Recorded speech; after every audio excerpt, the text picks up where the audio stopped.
탈모가 때보다 죽을 만큼 더 정신적으로 더 지금 고통받고 있어요. 환자분들 명심하세요. 병원의 그 말을 절대 믿으면 안 됩니다. 기다리라고 하시면 기다리지 마세요. 기다리라고 하면 그것부터 거짓말의 시작이니까 기다리지 마세요.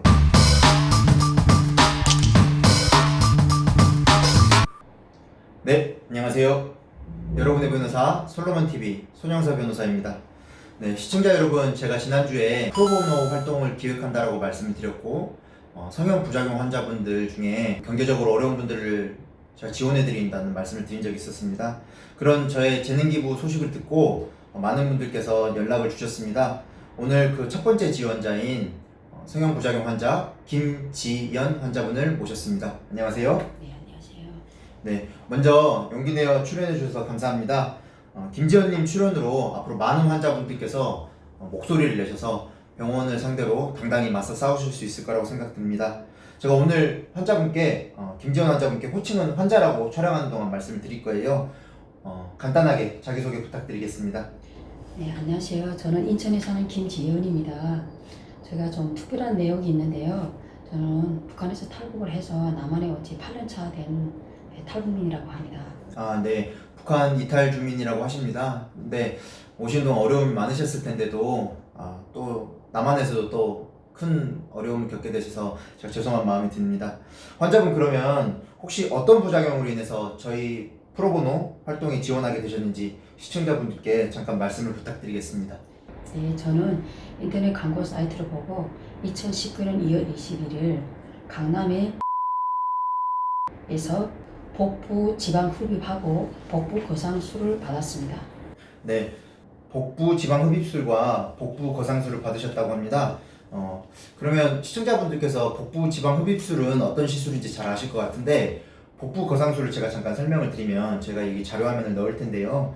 이제 예전에는 복부 성형술이라고 했어요. 근데 이제 지금은 뭐 미니, 뭐 복부 거상술 뭐 하면서 다양하게 나오는데, 일단은 처진 뱃살을 올리고 그 다음에 잘록한 허리 라인을 만들기 위해서 많은 젊은 여성들이 허벅지나 복부 이런 데 이제 성형술을 많이 하고 있습니다. 그런데 그 수술을 받으셨는데 그 이후에 어떤 문제가 발생하신 거세요?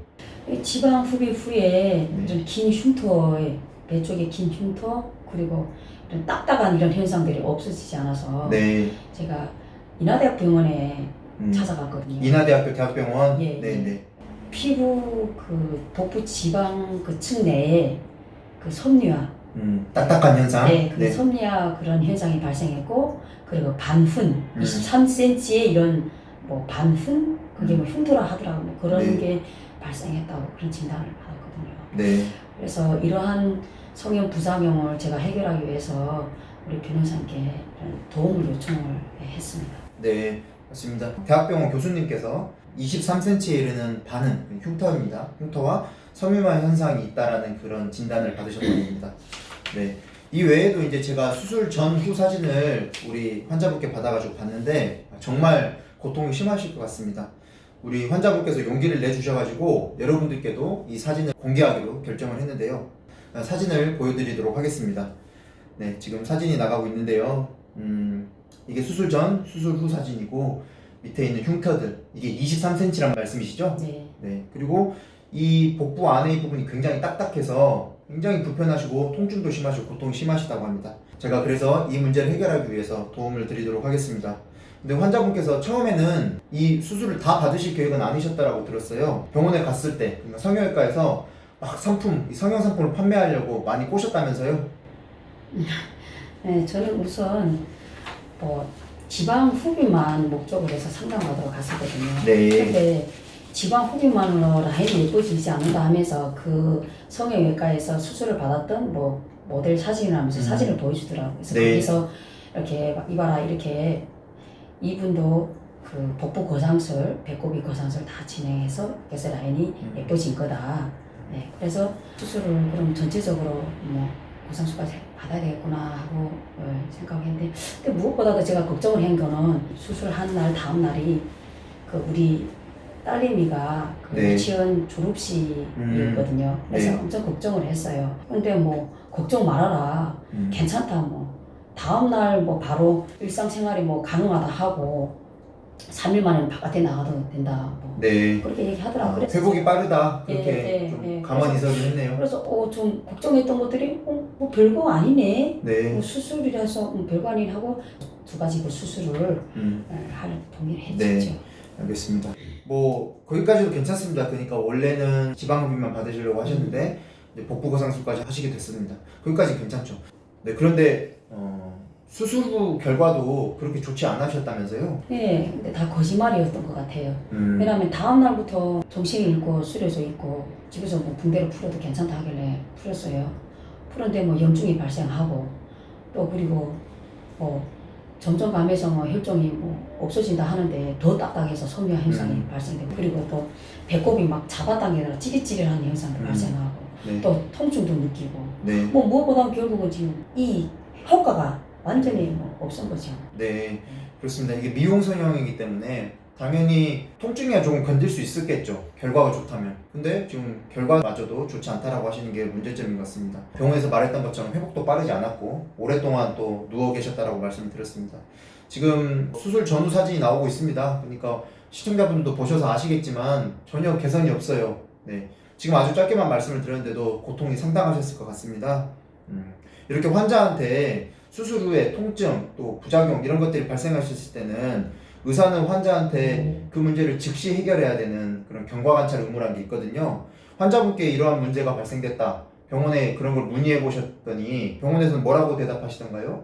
뭐 저 수술해줬던 원장님은 뭐 태어나기도 아무렇지 않아 하시더라고요. 그래서 뭐 사람마다 다 개인차다. 뭐 그렇게만 하시고 뭐 곧 나아질 거다. 네. 그럼 뭐 계속 뭐 내원에도 뭐 메디폼 그런 거를 뭐 붙여주고 뭐 이렇게 하니까 저는 뭐 아무렇지 않고 곧 나아질 거다 이렇게 생각하면서 하루를 버텼죠. 네. 나아질 것만 생각. 좀 기다려라는 말씀을 하셨다는 거죠. 네. 이 부분이 저는 정말 답답하고 화가 많이 납니다. 저한테 전화를 주시는 분들도 병원에서 그런 말씀을 했다고 해요. 기다려라. 뭐 지금은 알 수 없다. 경과관찰을 봐야 된다. 3개월이나 6개월 뒤에 와라. 이런 말씀을 항상 한다고 하는데 절대 그거 아닙니다. 환자분들 명심하세요. 병원의 그 말을 절대 믿으면 안 됩니다. 만약에 병원 원장이 부모, 자식, 자기 사랑하는 사람한테 그런 일이 있으면 자기네들 그렇게 말 안 할 거예요. 기다리지 않을 겁니다. 당장 병원에 와서 난리 쳤을 거예요. 절대 아닙니다. 기다리라고 하시면 기다리지 마세요. 기다리라고 하면 그것부터 거짓말의 시작이니까 기다리지 마세요. 왜 기다리면 안 되는지 우리 환자 케이스만 봐도 알 수 있습니다. 자, 사진 잠깐 보여드릴게요. 여기 사진 보시면, 여기 보세요, 사진. 이 흉터 보세요. 23cm예요. 이게 나아지겠냐고요. 우리 시청자분들 제가 다시 한번 말씀드리는데, 이게 환자랑 저랑 괜히 뭐 짜고 하는 방송이 아닙니다. 여기 말씀드렸던 것처럼 인하대학교 대학병원 교수가 진단서를 내린 거예요. 23cm의 흉터가 남아있고 개선되지 않고 섬유화 현상이 남아있다. 여기 선상 반은이 몇 개나 있어요 지금. 이 문제 해결하려면 이 대학병원에서 뭐라고 하냐, 최소 1685만 원이 든다고 합니다. 지금 수술 비용 제가 알기로는 뭐 700만 원 정도라고 알고 있는데 수술 비용 이걸 재수술을 하려면 1685만 원이 든다는 거예요. 정말 너무너무 화가 많이 납니다. 네, 화가 너무 많이 나고 제가 좀 환자분 죄송합니다. 제가 좀 흥분한 것 같은데 흥분하지 않을 수가 없어요. 환자분 더 고통스럽시겠지만 제가 이런 이야기를 하루에도 수십 차례 많은 환자분들한테 듣거든요. 네. 좀 진정을 하겠습니다. 네. 좀 진정을 하고 제가 질문이 이어가겠습니다. 어쨌든 이런 일이 발생하셨는데 그런 환자분께 발생한 이런 현상들이 내가 이게 부작용인가? 부작용인 것 같은데 그렇게 인지하게 된 시점은 언제세요?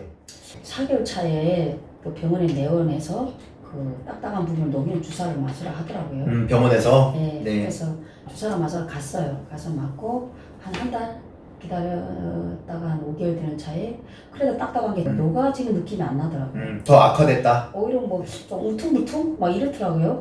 네, 그래서 일반 외과 갔었어요. 내원해서 이거 좀 초음파 좀 해달라. 그 초음파 가서 하니까 그 섬유화 개사라고. 네. 그래서 그 병원 원장님이 재수술을 해야 된다 얘기하더라고요. 그래서 이게 진짜인가 좀 믿어지지 않아서 다시 또 일반 또 피부과 한번 찾아가 봤어요. 피부과 찾아갔는데도 재수술 해야 된다. 네. 대학병원까지 인하대병원 가서도 재수술 해야 된다. 그러니까 이처럼 이만큼 이렇게 이 섬유화가 재수술 할 만큼 이렇게 심각한 상황이 초래되게 되는 거죠. 네, 정말 힘드셨을 것 같습니다. 그러니까 지방흡입 부작용 환자분들이 저희 사무실에 문의를 많이 주시는데요. 이게 지방흡입을 하는데 이제 캐뉼라라는 거를 삽입해가지고 하거든요. 네, 그러면 그 캐뉼라를 조작을 잘 미숙하게 하면 굉장히 피부가 울퉁불퉁하게 된다든가 섬유 현상이나 그런 것들이 일어나거든요. 지금 뭐 아까 저희가 살펴봤지만 이렇게 반응이 크게 발생하고 길게 발생하는 것은 제가 볼 땐 정말 미숙하게 조작을 한 거예요. 그 원장님께서 뭐 원래 실력이 없었는지 아니면 그날 뭐 컨디션이 안 좋아서 그런지 모르겠지만 어쨌든 그 굉장히 미숙하게 조작을 하셔가지고 문제가 발생된 것 같습니다. 일반적으로 의사한테 이런 수술을 하기 전에는요, 수술 동의서를 받으시거나 아니면 수술하기 전에 이 수술은 어떤 수술입니다, 어떤 부작용들이 발생할 수 있습니다, 이런 설명을 해야 되는 의무가 있거든요, 의료법상. 그런 설명 상세하게 들으셨나요? 아니 뭐 그런 거는 하나도 듣지 못했죠. 뭐 그냥 예뻐질 거다. 그리고 제가 이 뭐 원장 된 뭐 이력도 잘 모르고 하니까 제가 거래를 했거든요. 네. 그러니까 전문 병원이고 원장이 경력도 많고 엄청 전문가시다. 예. 그리고 뭐 또 유명하시다. 뭐 이렇게까지 얘기하니까 그래서 진짜 뭐 믿고 진짜 전문 병원가 잘해주겠지. 그런데 뭐 이런 또 섬유화 뭐 이런 거에 대한 뭐 부작용 이런 거는 뭐 일체 얘기를 못 들었죠. 만약에 섬유화 이렇게 발생이 됐다면 제가 뭐 거기서 수술을 뭐 바로 뛰쳐나왔겠죠. 수술을 했었겠어요? 네, 맞습니다. 통증과 섬유 현상이 있었다라는 말씀을 사전에 부작용에 대한 설명을 상세하게 들었으면 당연히 그렇죠. 네네. 그냥 수술 안 했죠. 수술을 네, 그렇죠. 네. 이런 것들이 이제 환자의 자기결정권을 침해하기 때문에 설명 의무 위반이 굉장히 심각한 문제라고 우리 판례는 보고 있습니다. 네. 방금 말씀하신 이 부분도 굉장히 큰 문제예요. 지금 환자분께서 말씀을 앞서 저한테 해주시기로는 뭐 붓기나 멍 이런 것만 들으셨고 예뻐질 거라는 말씀만 들으셨다고 하는데 당연히 성형외과에서 다 그렇겠죠. 예뻐질 거라는 말씀을만 할 거예요. 근데 그래서 성형외과에서는 이렇게 수술 부작용, 성형 수술을 했을 때 그 부작용에 대해서 상세하게 설명을 하지 않습니다. 그러면 환자가 무서워서 또 두려워서 공포심에 수술을 하지 않을 테니까. 그래서 대충 수술 동의서에 어떤 성형 부작용이 예상됩니다 뭐 이렇게 대충 써놓고 또 동그라미만 쳐놓고 나중에 재판이나 법정을 가면 이거 설명 다 했다 이런 식으로 하거든요. 그게 굉장히 큰 문제점입니다. 부작용에 대해서 병원에서는 그 부작용에 대해서 굉장히 상세하게 설명을 할 필요가 있습니다. 우리 법원은 이 의사의 설명 의무에 대해서 굉장히 엄격하게 판단하고 있어요. 제가 뭐 최근에 있었던 지방흡입 사례를 하나 들면 뭐 이런 식입니다. 어떤 환자가 팔이랑 복부에 같이 지방흡입 수술을 받았어요. 근데 설명을 했던 수술 동의서에는 복부 지방흡입으로만 써 있는 거예요. 사실 이제 팔이랑 복부 지방흡입을 다 받았는데 그러면 우리 재판부에서는 판사님이 이 수술 동의서에는 복부만 써 있으니까 복부에 대해서만 설명을 들었다. 이 환자한테 성형외과 의사가 팔에 대해서는 팔 지방흡입에 대해서는 설명을 하지 않은 걸로 봐서 환자한테 손해배상을 해라. 손해배상 책임을 인정한 케이스가 있거든요. 병원에서 여러 가지 실수를 환자한테 했기 때문에 병원에 대해서 배신감이 굉장히 크셨을 것 같아요. 혹시 이런 부분에 대해서 병원에 대해서 좀 뭐 해결해달라 항의를 해보신 적은 있으세요? 그렇죠. 우선 치료 좀 제대로 해달라. 그리고 제가 치료를 심할까 매일같이 갈 수는 없고 네. 그러니까 그냥 치료받으러 갔을 때 메디폼 좀 챙겨달라 했는데 무시당해서 안 챙겨주더라고요. 네. 메디폼을 안 줬다고요? 네. 아까웠나 보네요. 그러게요. 네. 메디폼 그게 뭐 10,000원, 20,000원밖에 안 하는 걸 아깝다고 안 주고 병원이 진짜 부자 될 것 같아요. 부자 되려고 그런가 봅니다. 네, 그래서 어떻게 됐어요? 그리고 지금 배꼽에서 실이 밖으로 나왔다고 지금 뭐 이렇게 호소를 했거든요. 네. 근데 실이 이거 절반 나왔는데도 그거 실이 뭐 안에서 원래 녹는 실이라면서 뭐 이래 그때 밖에 나와도 괜찮다고 얘기하더라고요. 네. 그리고 또 제가 그렇지 이거 붓기도 계속 이 붓기도 이게 지금 계속 배가 하나도 꺼지지 않는다. 그것도 붓기다. 처음에 3개월은 붓기가 빠진다. 잠붓기다. 또 6개월 지나가지고는 잠붓기가 그냥 있다. 그러다가 언젠가는 그 시도 잠붓기라고 하셨다는 또 거죠? 잠붓기가 있다 하더라고요. 그래서 또 언젠가는 뭐 어느 순간에 그게 이제 라인이 예쁘게 잡히면 다 몸매가 예뻐진다. 또 이렇게까지 얘기하더라고요. 계속 그렇게 가만히서를 늘어놓았네요. 네. 그래서 환불 요청 같은 건 해보셨어요? 환불 요청은 뭐 부작용 이렇게 성형 부작용인 것 같다. 네. 그래서 이 병원에 더 이상 내가 믿지 못하고 치료를 못하겠다. 네. 뭐 재수술 하라 권하긴 하더라고요. 네. 만약에 그러니까 마지막까지 국가 책임지겠다는 재수술인데 이런 상황에서 어떻게 재수술해서 다시 또 이렇게 이런 부상이 발생하면 나는 뭐 어떻게 하라냐고. 도저히 이제 신뢰가 안 간다. 네. 그래서 함부로 요청했는데도 안 해주더라고요. 알겠습니다. 그러면 이렇게 뭐 수술 결과도 좋지도 않고 오히려 막 고통만 남게 되셨는데 병원에 수술비는 어느 정도 지급하셨어요? 이것저것 다 해서 750만 원 했죠. 네, 금액이 상당합니다. 우선 우리 김지연 환자 같은 경우에는 집도환 의사의 그 술기상의 과실이 너무나도 명백해요. 뭐 아까 저희가 인하대학교 진단서에서 보셔서도 아시겠지만 또 무엇보다 환자에 대한 의사의 경과관찰에 대한 의무가 너무 해태한 것 같아요. 그러니까 경과관찰 의무가 있고 또 앞서 말씀드렸던 것처럼 설명 의무 위반도 있고 굉장히 여러 가지 의료과실, 의료법 위반이 명백한 것 같습니다. 우리 대법원 판례에서는 이런 경우 환자한테 의료법 위반과 의료과실이 있는 경우에는 환자가 지급한 그 병원비, 수술비를 그대로 돌려줘야 된다고 말하고 있어요. 당연히 수술비뿐만 아니라 정신적 위자료, 또 향후치료비 이런 부분들을 다 합쳐가지고 손해배상을 인정하고 있습니다. 이런 경우에 그 근거가 어떤 거냐면 우리 시청자분께 간단하게 설명을 좀 드려볼게요. 예를 들면 누군가가 택시를 타고 시청을 간다고 해볼게요. 시청을 간다라고 해서 이제 시청에 도착하면 10,000원을 내는 거잖아요. 우리는 그거를 운송계약을 체결했다고 합니다. 그러면 우리 승객이 시청을까지 가는데 10,000원인데 만약에 운전기사가 그냥 강남으로 간 거예요. 그럼 10,000원 줘야 되겠어요? 네, 그쵸. 아니죠. 이렇게 운송계약을 체결했을 때 운전기사가 약정된 내용을 의무이행을 하지 못했을 때는 그 10,000원을 돌려줘야 되는 겁니다. 마찬가지로 성형수술도 마찬가지예요. 의사와 환자 간의 진료 계약을 체결한 건데 그 진료 계약을 계약 위반인 거잖아요. 지금 이렇게 뭐 미용 효과도 없고 고통만 남게 됐으니까 이런 경우에는 수술비를 다 돌려줘야 되고 수술비뿐만 아니라 앞으로 향후 치료비나 그런 것들도 환자한테 다 돌려줘서 지급을 해야 되는 거겠죠.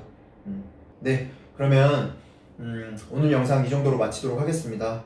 앞으로 병원과 제가 연락을 해가지고 환자분 문제를 해결하기 위해서 많은 노력을 할 예정입니다. 뭐 내용 증명을 발송하거나 병원에서 제대로 응대하지 않으면 제가 형사고소를 한다든가 업무상 과실치상으로 형사고소한다든가 민사소송 이런 것들 강력한 법적 절차를 제가 진행할 예정입니다. 그렇게 해서 환자분 문제를 해결할 수 있도록 도와드리도록 할게요. 환자분 오늘 어려운 이야기 하시느라 너무 고생 많으셨어요. 마지막으로 시청자분들이나 또 병원이나 오유에서 오셨으니까 남한사회에 하고 싶은 말씀 있으시면 부탁드리도록 하겠습니다. 네, 저는 뭐 잘 아시다시피 탈모할 때도 무척 힘든 과정을 거쳤는데 그러셨겠죠. 네. 저는 지금 제 심정이 탈모할 때보다 죽을 만큼 더 정신적으로 더 지금 고통받고 있어요. 네.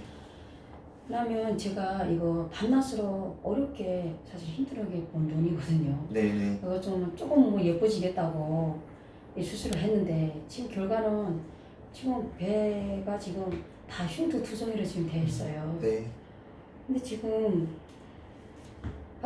지금 더 재수술 때문에 더 지금 그런 두려움이 있고 또 재수술에도 뭐 소목점 된다는 보장도 없는 거고 뭐 아무리 뭐 대학병원을 한다 하도 잘 해도 주겠지만 그런 일이 없어야 되겠지만 그런데다가 또 비용이 제일 걱정이에요. 재수술 비용. 네, 그렇습니다. 네, 그래서 정말 이런 정신적인 이런 고통 때문에 사실은 밤에 잠을 이렇게 못 자고 있거든요. 네. 네, 그래서 그래도 북한 사람들 그래도 순수한 면은 있잖아요. 네, 그렇겠죠. 네, 맞습니다. 근데 이렇게 남한에서 그 의료 일꾼으로서 특히 이게 사람의 그 생명을 책임진 또 의사가 이렇게 돈 버는 데만 굽고가고 이게 환자들이랑 이런 무책임한 거 이런 부분 때문에 제때 그런 관리가 제대로 됐었으면 이렇게까지 흉터가 발생하지 않았지 않았을까 이렇게 생각되거든요. 네. 그래서 아무쪼록 우리 변호사님께서 저를 잘 도와주셔가지고 제 문제가 잘 해결됐으면 좋겠습니다. 네, 맞습니다. 제가 약속드리겠습니다. 환자분 말씀을 듣고 나니까 의사가 돈 버는 데에만 급급했다, 무책임하다는 말씀을 드리니까 제가 다 좀 부끄러워집니다. 성형외과 의사 선생님들께 그런 말씀을 드리고 싶어요. 성형수술이 굉장히 어려운 수술이기 때문에 의료과실이 있을 수도 있고 또 환자한테 성형부작용이 발생할 수 있습니다. 근데 그 성형부작용이 다 의사 책임이 아니에요. 환자도 그건 알고 있습니다. 다만 환자들이 바라는 건 문제가 발생되었을 때 의사의 따뜻한 말 한마디입니다. 의사 선생님이 적어도 내가 수술한 내 환자다 이런 생각을 가지고 계신다면 성형 부작용으로 고통받는 우리나라의 환자들 수가 훨씬 더 줄어들지 않을까 생각이 듭니다. 오늘 어렵게 여러 가지 말씀을 해주셨습니다. 너무 감사하고요. 제가 우리 김지연 환자분 케이스를 성공적으로 잘 마무리해서 문제를 꼭 해결한 다음에 환자분과 웃는 모습으로 후기 영상 촬영하게 되면 좋을 것 같습니다. 오늘 용기 내서 촬영에 임해주셔서 너무 감사하고요. 영상을 이렇게 마치도록 하겠습니다. 네, 감사합니다. 감사합니다.